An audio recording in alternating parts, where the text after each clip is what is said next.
And really still no let up in Hong Kong or Tokyo. Yeah, another day, another record, Sherry. Local cases in Hong Kong jumped to 111.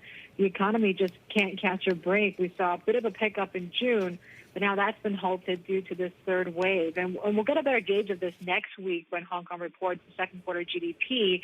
Economists are not optimistic, though. Estimates are for a contraction of 8.7%, nearly matching the record 8.9% decline in the first quarter. You walk outside and you see why. Empty storefronts are a common theme now. Vacancy rates in districts like Bangkok are at 24%. The business district in Central around 10% right now. We've also talked to restaurant groups like Black Sheep, which operates 25 restaurants in Hong Kong. They say sales, 80% of their sales have been wiped out by the latest restrictions that ban dining in after 6 p.m.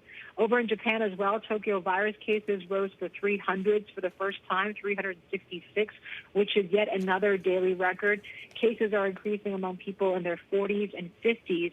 And it's not just the capital as well. Local media saying Aichi Prefecture, where Toyota is based, saw a daily record of 96 infections.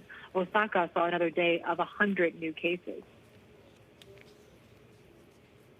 And Yvonne, in the meantime, Indonesia remains a hotspot in Southeast Asia. So how does this play out when it comes to earnings? Well, they're bracing for another quarter of missed earnings. We've had company after company, Heidi, issue profit warnings after more than 600 firms on the Jakarta Composite saw earnings tumble 42% in the first quarter. That was the worst since the fourth quarter of 2018. So you have everything from your luxury condo developers, your cigarette makers, Astra International, the conglomerate with the bulk of its business coming from vehicle sales. They expect net income to decline 25 to 50% in the first half. Bloomberg, Indonesia's largest taxi operator, warning of a more than 75% slump in first half profit. And Gudang Garam, the cigarette maker, saying sales may fall less than 25% because overall spending power has weakened. Over in India as well, the economic worries continue to mount. The Economic Affairs Secretary is saying it's likely that India may miss its budget targets this year.